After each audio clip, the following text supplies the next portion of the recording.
And we're back on the Cheap Seats Sports Open line, 96.3 WLCN. Cameron Kurtz and Josh Komnick. We're out here at Jake's Furnishings today.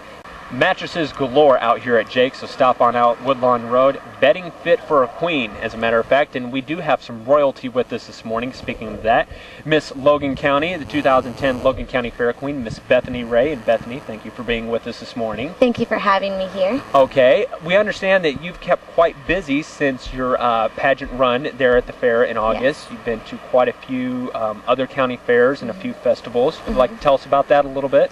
Yes, I went to the Pana Tri-County Fair last weekend, and it was a wonderful time. They had a Little Miss competition, a Junior Miss competition, and the Miss competition, so it was a long day, but it was wonderful. Good deal, good deal. And we understand you're going to be pretty busy this afternoon. You got a parade to attend. Yeah, the Fall Festival in Mount Pulaski at 1 o'clock. All right, good deal. And so you liking school so far? I am, Okay. I am. It's going good. Now you're a freshman this year, Yes. and remind everyone where you're at again. I'm at Lincoln Christian University, and I'm majoring in business. Majoring in business. How's Yes. that going for you? It's wonderful. I'm learning a ton. Good deal. Like Yeah. all your professors and everything? Yeah, I really do. Okay, good deal. What are some of the other festivals and parades that you'll be attending here in the next couple of weeks? The homecoming parade for the Lincoln Community High School is in 2 weeks, and also today there's a parade in Atlanta for the Fall Festival at 2 o'clock, and I think those are the only parades I have this month that's coming Okay, up. so you got a few things to keep Yeah. you busy and Yep. everything. So Josh and I, we had a question. Do you have to wear the tiara when you go to school? No, Okay. not all the time. Because we know you have to have it on when you're out in public, but we were Yes. wondering Not during class. Excellent, excellent. Yeah, because Josh was a little confused on that. And also, you know, we know you are a huge college football fan. I am. And of course, your team, which is not Illinois, which I'm a little perturbed by, but you are a Buckeye fan from what I you am. tell us. And you have a big game today. Yes, Ohio State, Miami at the Horseshoe. I'm so excited. And are you going to get a chance to watch that? I am. I'm going to go home and watch it. Good. Taking a break from the parades and the fairs to check out the Buckeyes. Of course, the Buckeyes highly ranked in number two. Number two, yes. You can't get much better than that. But they're taking on a stiff competitor in Miami today, so that's going to be a good game. And your prediction on the score today for the Buckeyes and the Hurricanes? I'm not really sure. I'm hoping like 24-0 sounds pretty good to me. 24-0. She's going for the shutout. The Buckeyes shut out Miami. Well, you can't. That's a true fan. You don't want them to score. Cross your fingers. That's what I like. Yes, not even close. All right, well, Bethany, we'll let you step aside for a little bit, Thank and we you. invite everyone. You're going to be out here for just a little bit Yeah. yet, so if you want to stop on out and see the Queen, we're out here at Jake's Furnishings out on Woodlawn Road in Lincoln. And Bethany, wish you all the best of luck. Thank you. You're at school and everything. Hope Yes. it goes well for you, and make sure to get on out and invite everyone to come on out to the festival in Mount Pulaski this Yes. afternoon. Is that Yep. 1 o'clock? 1 o'clock for the parade. Okay, 1 o'clock. So, folks, make sure you get on out there, see that, give Miss Logan County a wave. Your 2010 Miss Logan County Fair Queen, Miss Bethany Ray. Bethany, thank you for being with us. Thank you very much. Yep, thank you. Coach Shaner, we have here, and Coach, not necessarily the way you wanted to go out last night, not necessarily in winning fashion, but but a good effort by the Railers, putting up 31 points against a very tough Jacksonville team, who is arguably one of the better teams in the state. And overall, I think your guys last night did a pretty good job. We had aspects of the game where I thought we competed well and played well, and then other things where I wasn't very happy with. Just sort of some of the mental things that's really frustrating. That's some of the things we talked to the kids about this morning. Mistakes that you make consistently, and things that we go over in practice every day, and that need to be corrected. Yeah, you're right. Go ahead, sorry, Josh. Coach. Sorry, That's all right. Coach. Cameron, his name's Cameron. Yeah, I wanted him. We're all I was thinking he having was trouble coach. here. He was coaching too. I was going to have him on the sideline next Could week. Coach, 63-31. Jacksonville goes to 2-1, 1-1 in the Central State 8. Lincoln Falls to 1-2, 0-2 in the Central State 8. And Cameron said offense really had it, going for a while there. Of course, 31 points. You put up 49, I believe, last week. So offense has been hitting. it's some other sides like you talk about the little things, the mental mistakes, and some defensive responsibilities that have gone by the wayside. Sure, and that's the most frustrating thing. I made a comment last night after the game that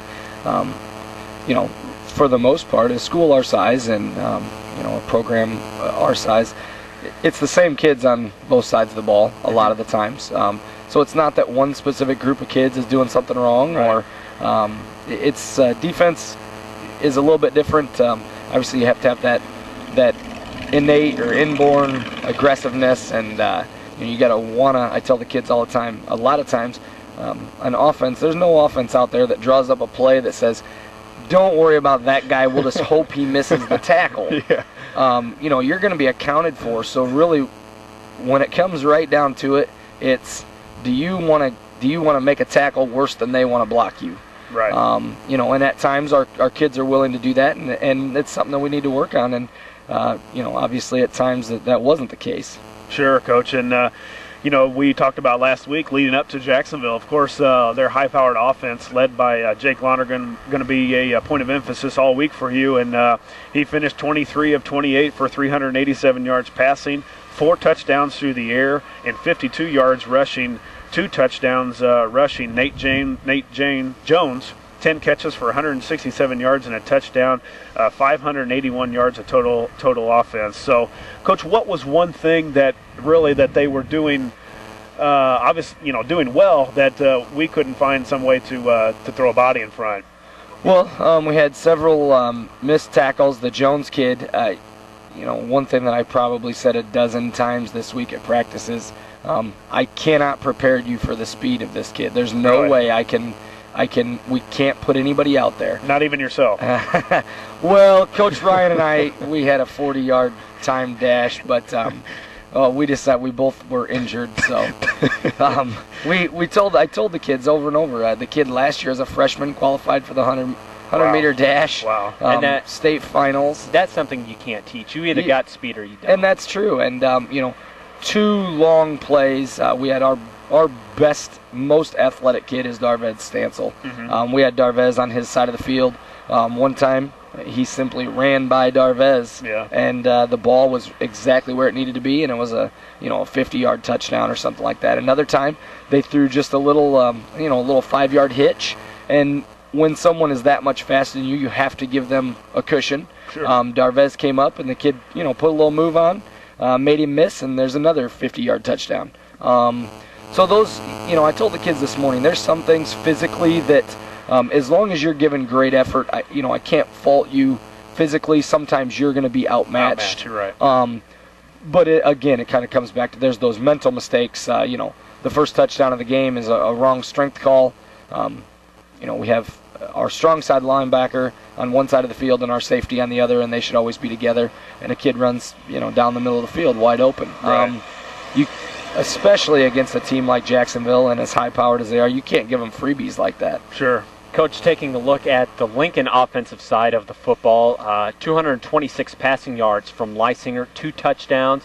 Darvez Stansel, like you said, he had 7 catches for a total of 164 yards, and then also 15 carries and 131 yards on the ground. Of course, that goes to Sanderlini. On paper, it looks pretty good. Comments on that? Yeah, after the game, you look at the stats: 450 yards of offense and 31 points. You got a kid that caught for over 150 and a kid that rushed for 130, and that's all great. Unfortunately, the wins and losses are what matter at the end of the game, and we did have some very bright spots on offense. I'll tell you, Jordan has been. I wouldn't say a surprise because I knew he was an athletic kid. Right. But, I don't know that I've had a kid quite like him. He's got a mixture of speed and athletic ability, and, the last couple weeks he's had long runs that a lot of times, Jacksonville has good speed team defense. We've had kids in the past that probably would have been caught on those runs, and Jordan's, pulling away from kids. So he's been a pleasant surprise. And Darvez, I said it at the beginning of the year, maybe one of the most special kids I've ever coached. Nobody wants to perform better than Darvez, and we kind of give him a hard time during practice. we'll be running plays on air, no defense, and we throw a ball to Darvez, and he drops the easiest catch you could possibly make. And then you get in the game, and he's a completely different animal. And when the ball, if it touches his hands, he's not dropping it. I honestly believe that. Well, you're exactly right. He's done it all year for the Railers and for yourself.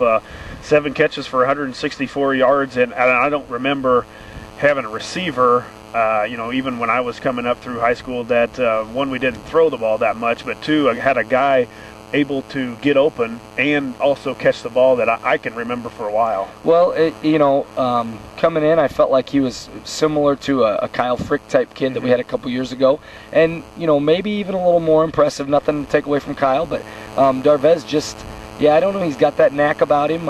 Again, he's a student of the game. He's the last one to leave the practice field. He wants myself or Coach Hodem to throw balls with him every night.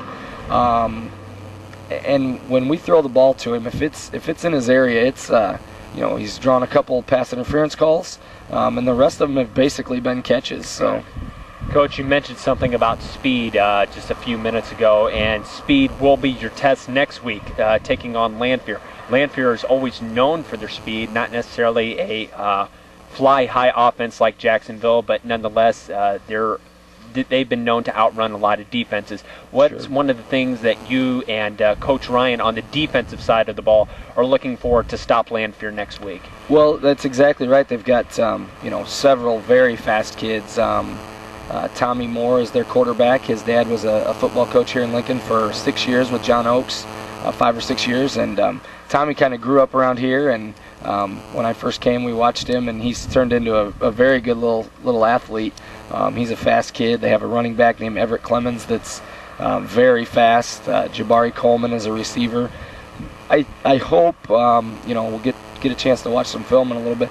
The difference being, and you mentioned it, is that they don't spread you out in order to throw the ball and get guys with speed in open space. They're going to run the ball, and they can definitely hurt you if you come down too much. They're going to bounce outside and go the distance on you. But it's a little bit different. So the big thing this week will be getting multiple people to the football, containing the running backs, and not letting them full speed out to the outside. Yeah, you talk about our opponent in Lanphier, and Lanphier lost to Springfield, who has been doing this to a lot of teams already this year. Springfield 42, Lanphier 14. Of course, Sacred Heart Griffin put it to Southeast 48-0. And if you didn't think Rochester was ready for the Central State 8, you better go watch them, because they're ready. 46-0 against Jerseyville, and they're 3-0 already. So, and also Glenwood. Glenwood beats Taylorville 34-16, so they get off their first W of the year. Coach, anything surprise you with the scores that went on last night, and are you headed anywhere today? No games today, so we'll do all of our film work today and tomorrow with the coaches. But as far as the scores, no real surprises, I guess. I was very interested in the Glenwood and Taylorville score to see kind of how that played out. Lanphier is really, the last 2 weeks, I believe last night's halftime score was 21-14, something right around there. So they really played with Springfield for a half. Went down and scouted them last week, and they played Griffin. They should have been down 13 points at the half. Wow. Griffin scored with 12 seconds left in the half or something. But they just haven't put a complete game together, I guess. They played well at times. Hopefully we can say the same thing next week. Let's hope they don't put another one together for next week. Well, Coach, we wish you all the best of luck next week, and hopefully the Railers can get back into the winning ways.